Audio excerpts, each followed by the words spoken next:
नमस्कार बंधुरा राखिस फूड हाबेर आरो एकटा नतून भिडियोते आपनादेर सबाइके वेलकाम। आज आपनादेर साथे शेयर करछि एकटा खूबই टेस्टी ब्रेडेर रेसिपि। बानिये देखाबो नारकेलेर ब्रेड। नरम नरम এই নারকেলের ব্রেডটা কোনো রকম ইস্ট, ওভেন, ডিম, ক্রিম বা অন্য কোনো ফ্যান্সি জিনিস ছাড়াই খুব সহজে ঘরোয়া উপকরণ দিয়েই বানিয়ে দেখিয়েছি।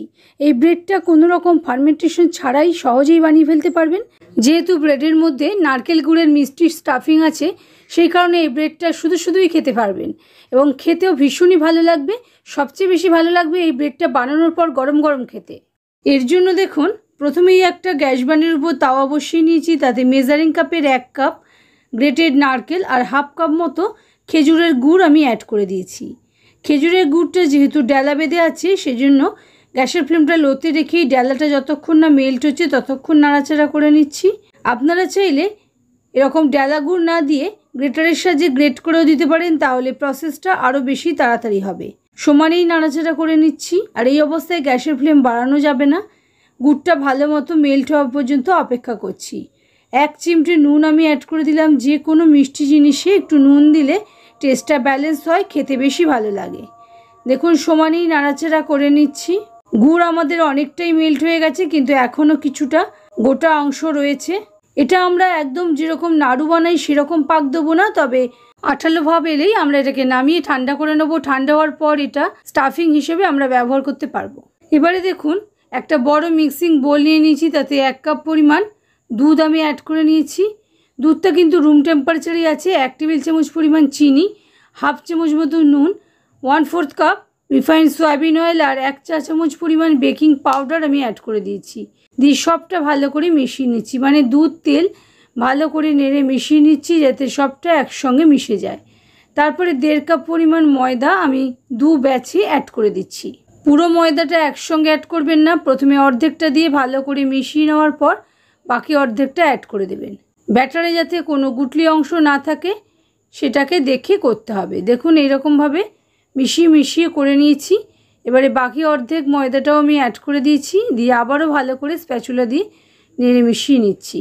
স্প্যাচুলা দিয়ে আমরা জড়িয়ে নেব। এই ব্রেডটা করতে হাতের কোনোই প্রয়োজন হয় না। খুব সহজে, খুব তাড়াতাড়ি, ইস্ট ছাড়াই বানিয়ে ফেলা যায়। দেখুন, সবটা ভালো মতন আমি চেপে একটা ডোয়ের ফর্মে নিয়ে চলে এসেছি। এবারে স্প্যাচুলাটা পরিষ্কার করে ডোটাকে হাত দিয়ে আর একটু জড়ো করে নেব। এরকম স্টিকি ডোই মাখতে হবে, তাহলে ব্রেডটা বেশি ভালো হবে। 1 চা চামচ পরিমাণ রিফাইন্ড সয়াবিন অয়েল অ্যাড করে দিয়েছি। দিয়ে ডোটাকে আলতো হাতে একটুখানি জড়িয়ে নিচ্ছি। দেখুন, সমস্ত ময়দাটা এক জায়গায় জড়ো হয়ে গেছে। এবার এটাকে ঢাকা দিয়ে আধ ঘন্টা থেকে 40 মিনিট রেখে দিয়েছি। 40 মিনিট পর দেখুন, ডোটা আমাদের আরও খানিকটা সেট হয়ে গেছে। এবারে কিচেন টপ পরিষ্কার করে ময়দা ডাস্ট করে নিয়েছি। নিয়ে ডোটা আমরা তার মধ্যে নিয়ে নিচ্ছি। এবার 4 ধার থেকে ফোল্ড করে নিয়ে আসবো ডোটা। এইরকমভাবে করলে ব্রেডের মধ্যে অনেক লেয়ার তৈরি হয়। দেখুন, এবারে খুব ভালো করে লম্বা করে নিচ্ছি, স্মুথ করে। তারপর ছুরির সাহায্যে পিস করে কেটে নিচ্ছি। আমার মোট 6খানা লেচি হয়েছে। আপনারা চাইলে ব্রেডগুলো গোল করেও বানাতে পারবেন, আবার ছোট সাইজেরও বানাতে পারেন। এবারে একটা লেচি নিয়ে নিচ্ছি। নিয়ে লেচিটাকে আবারও হাত দিয়ে ভালো করে একটু মুড়ে নিচ্ছি। এরকম পাতলা করেই কিন্তু ডো মাখতে হবে, তাহলেই ব্রেডটা খেতে খুব ভালো হবে। হালকা করে ময়দা ডাস্ট করে গোল করে লেচিটা বানিয়ে নিচ্ছি। একইভাবে বাকি লেচিগুলো আমি বানিয়ে নিচ্ছি।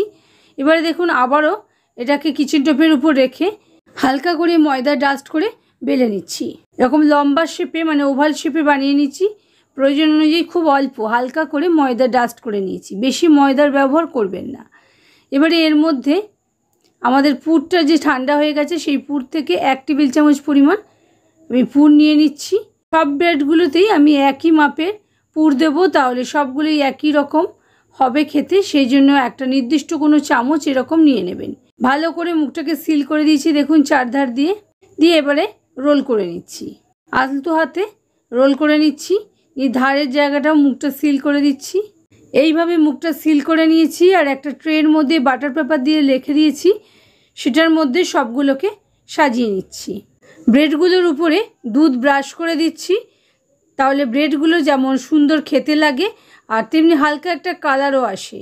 দেখুন, সব ব্রেডগুলোর উপরেই আমি দুধ ব্রাশ করে দিয়েছি। দিয়ে এটাকে রেখে দেবো ঘন্টাখানেকের জন্য ঢাকা দিয়ে। তাহলে ব্রেডগুলো আমাদের আরও খানিকটা ফুলে যাবে আর একটু সাইজেও বড় হয়ে যাবে।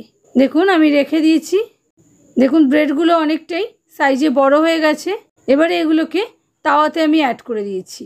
তাওয়াতে দিয়ে গ্যাসের ফ্লেমটা একেবারে সিমে করে দিয়ে ঢাকা চাপা দিয়ে এক পিঠ ভালো করে রান্না হওয়ার জন্য রেখে দিয়েছি। দেখুন এক পিঠ হালকা করে কালার আসতে শুরু করেছে। এবারে ব্রেডগুলোকে আমি উল্টে নিচ্ছি, আবারও ঢাকা দিয়ে মিনিট 5-7 রান্না করে নিয়েছি। দেখুন ব্রেডের উপরে হালকা করে সুন্দর কালার এসেছে। আবারও অপর পিঠটা একটুখানি রান্না করে নিয়েছি। দেখুন ব্রেড আমাদের তৈরি হয়ে গেছে। এবারে এটাকে গ্যাস অফ করে রেখে দিয়েছিলাম 5 মিনিট, তারপরে আমি সার্ভ করে নিয়েছি। আশা করি বন্ধুরা আমার আজকের রেসিপি আপনাদের ভালো লেগেছে। যদি ভালো লাগে প্লিজ লাইক শেয়ার কমেন্ট করতে ভুলবেন না এবং আপনজন ও প্রিয়জনদের সঙ্গে ভিডিওটা প্রচুর শেয়ার করবেন। আর চ্যানেলে যদি নতুন বন্ধু হয়ে থাকেন তাহলে চ্যানেলটা অবশ্যই সাবস্ক্রাইব করে নিতে ভুলবেন না। ভিডিওটা আপনারা যদি ফেসবুক পেজ থেকে দেখে থাকেন তাহলে পেজটাকে ফলো করে নেওয়ার অনুরোধ রইল।